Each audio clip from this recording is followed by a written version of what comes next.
China's leader, Xi Jinping, is continuing his high-profile state visit to Russia, where he's been warmly greeted as an old friend by President Putin.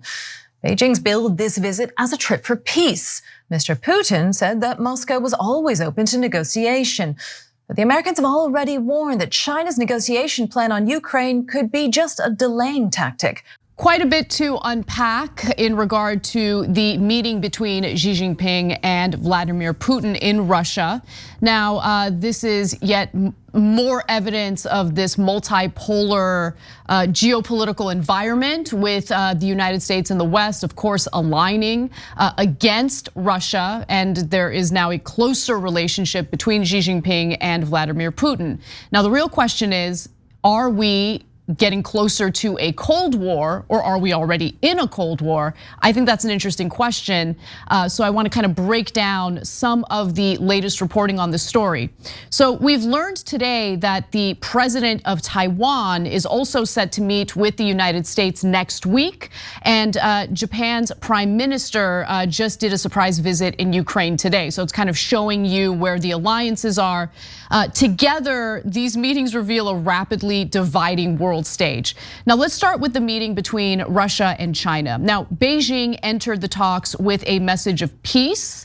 Obviously, a lot of this stuff, I don't want to say take it with a grain of salt, but you should always be skeptical. You should always be asking questions. Don't take what world leaders on any side say at face value. But with that said, Beijing recently issued its position paper on the conflict between Russia and Ukraine, itemizing a 12-point peace plan that could settle matters. Xi comes to Moscow in the wake of China successfully ushering in a thaw in relations between Saudi Arabia and Iran, a diplomatic feat the United States had little ability of its own to accomplish. Now, the 12-point plan that was put together by China is not a ceasefire. It is a ceasefire, calls for a ceasefire, but they stopped short of calling it a peace deal or a peace plan. I'll give you some details of what those bullet points are of their proposed ceasefire. But what's really interesting is it seems as though there's openness toward this proposal from Ukraine, but absolutely no openness coming from the United States. And I think that's an interesting dynamic, which we'll get to in just a moment. Cenk. Yeah, so look, there's a reason why these issues are complicated, as American politics is oftentimes complicated, because you're looking to see who's right. And oftentimes in foreign policy, the answer is neither. So there's a bunch of warmongers here in America who are saying, oh my God, Xi and Putin are Hitler and Mussolini, we'll get to that later, right? And they're trying to drive us to war. So those guys are wrong in America. On the other hand, Xi's government is terrible. They do treat the Uyghurs awfully. They are getting cheap oil from Russia and looking the other way as Russia does an aggressive attack into Ukraine and starts a war of aggression. So Russia is wrong. China is half wrong in this case. We're half wrong because we keep pushing for more conflict. So the one thing that is correct is, look, China's peace deal. It's not a peace deal, it's a ceasefire. No, ceasefire offer, okay, is not anywhere near perfect, okay? And it leans towards Russia. That's why Russia loved it. The part of the reason that Ukraine is open to it is because they don't want to piss off China too much and have pushed them further into the Russian camp. But it's a start, okay? Whereas we have offered nothing in terms of negotiations and peace, etc. Partly because we're profiting off the war and hurting Russia in the meanwhile. So understand that when you hear American news, it's often framed from the American perspective, leaving out all the things that we are doing wrong. Right, and understand what China's interests are here. I mean, Cenk mentioned the cheap oil coming from Russia. About 40% of China's oil comes from Russia, so there is an economic purpose for this alliance. But on top of that, there's also this interest in, keeping this alliance with Russia in an effort to counterbalance some of the military aggression that China is noticing from the United States. So just to be specific in what I mean on that. So for instance, you have Japan, which after World War II had committed to essentially being pacifists on the world stage. However, in recent months, they are changing their military posture with the persuasion of the United States. For instance, the US Marine presence in the Japanese islands has been increasing in an effort to essentially respond to China should China invade Taiwan.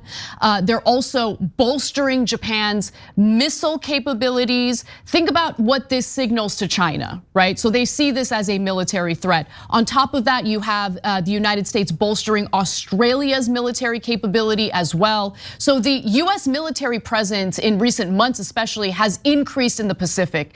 China sees that as a threat.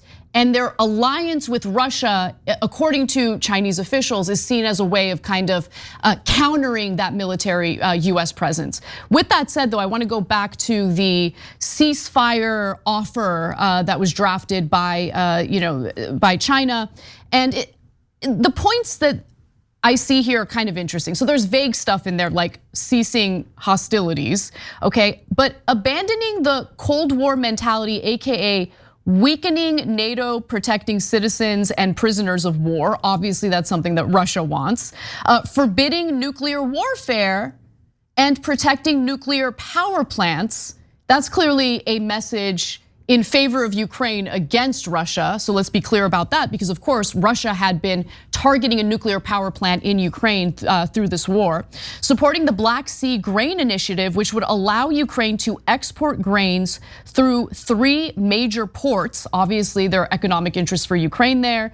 Ending unilateral sanctions, keeping supply chains stable, promoting post-conflict reconstruction. And both Russia and Ukraine claim that they're open to this plan. Now, to Cenk's point, this isn't perfect, but it's certainly a start. It's a way to push toward diplomatic talks as opposed to only focusing on warfare. The ceasefire plan was followed almost immediately by a statement from Ukrainian President Volodymyr Zelensky that he was open to considering parts of the plan. Zelensky said he wanted to meet Chinese President Xi Jinping. China historically respects our sovereignty, Zelensky told the media. A meeting between him and Xi would benefit our countries and the security in the world, he said. And finally, in Moscow, Foreign Ministry spokeswoman Maria Zakharova said Russia was also open to China's plan and wanted a diplomatic and political settlement to the war. Cenk. Yeah, so one more time, guys, neither side is correct. So I told you earlier, you're gonna get news from the American point of view, most of you are, and you should be wary of that because we have our own interests, mainly the incredible amount of money that we spend giving money to the defense contractors to give weapons to Ukraine and to Taiwan, right? And there's deep corruption in America, the bribery that those companies can do to politicians to egg on those sales, which then eggs on war. But that doesn't mean that Russia and China are innocent and victims, right? And you will hear that point of view as well in media. Yep. And that is not remotely true. It's at best simplistic, if not pure propaganda. So no, the Russian government here, led by Putin, definitely wrong in starting a war of aggression for his imperial ambitions. It's absurd, and he's a monster for doing it. They're now kidnapping kids from Ukraine, bringing them over, and basically trying to wipe away their identity. And pretend that they're Russian kids. By the way, that's a page that he took out of Xi's book in China, which is what they're doing to the Uyghurs. So if you see people minimizing the crimes of Russia and China, it's weird. You should question their motives, right? So either side saying America's so innocent or Russia is so innocent, it's absurd on its face. Right? They all have different economic and imperial ambitions. Absolutely. And that's why they are in conflict. The people that are the real victims are the folks who are caught in between, like Ukraine and Taiwan.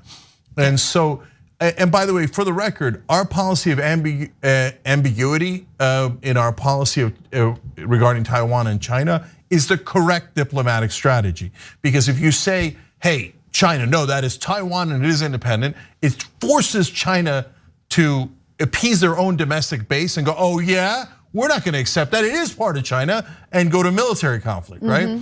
If we say, oh, well, we're not gonna defend Taiwan, let's be honest, guys, China would take it within the week, okay? I don't wanna exaggerate, but it wouldn't take longer than a week if US said, Taiwan, you're on your own. Right. So we gotta be in the middle. Sometimes there's a reason for diplomacy, even if it sounds like BS, there's a good reason for it. I agree with you on that. I want to end by also providing the United States government perspective on what China is doing here with a ceasefire proposal.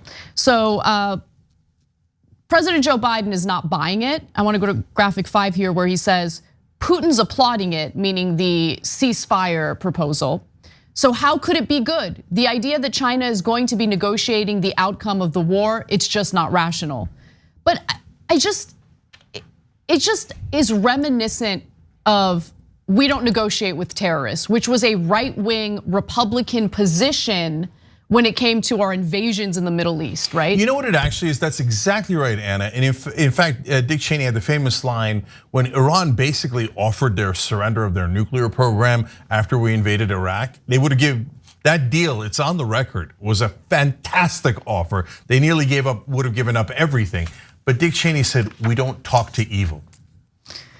Okay, the reason they say nonsensical things like that is because those scripts are written for them by their defense contractor donors. They say, hey, do propaganda like this. Oh, we don't talk to terrorists. That sounds like really good framing. I mean, who wants to talk to terrorists? We don't talk to, of course you don't want to talk to evil, right? It's all marketing to create more conflict, sell more weapons. And if you're a mainstream media clown and you think, oh, that sounds like conspiracy theory, really, you don't think millions of dollars given by defense contractors and campaign contributions and jobs once they retire to both politicians and generals? You don't think that's relevant? No, you have to be a lunatic to think that's not relevant. In fact, hold, because I also want to share some details in regard to how the media manufactures consent for perpetual war. The latest example is from an op-ed written in the Wall Street Journal where they didn't disclose the fact that the writer works for military contractors. But before we get to that, I also want to say, look, Zelensky felt some openness toward diplomatic talks. And then immediately after President Joe Biden dismissed China's role in this and dismissed China's proposal, Zelensky changed course because he's taking cues from the country that is providing him with the military weaponry to ward off Russian soldiers.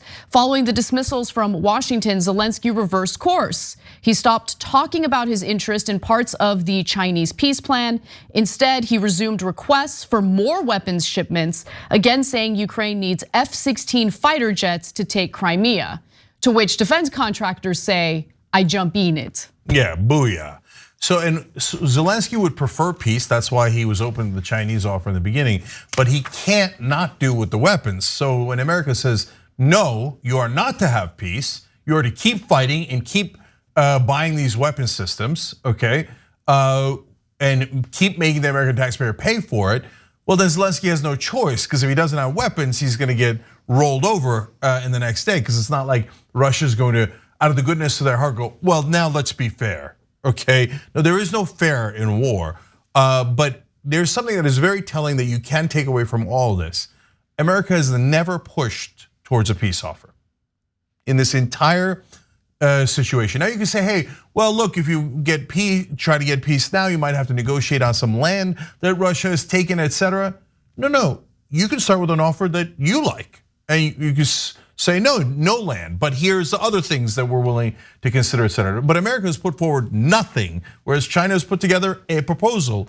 And if you don't need to say, hey, cut off all aid to Ukraine, to say at the same time to the American government, you better offer up a peace treaty, it better be real, and you better represent the interests of the American people who actually want peace and not perpetual war. Thanks for watching The Young Turks, really appreciate it. Another way to show support is through YouTube memberships. You'll get to interact with us more. There's live chat emojis, badges. You've got emojis of me, Anna, John, JR. So those are super fun. But you also get playback of our exclusive member-only shows and specials right after they air. So all of that, all you gotta do is click that join button right underneath the video. Thank you.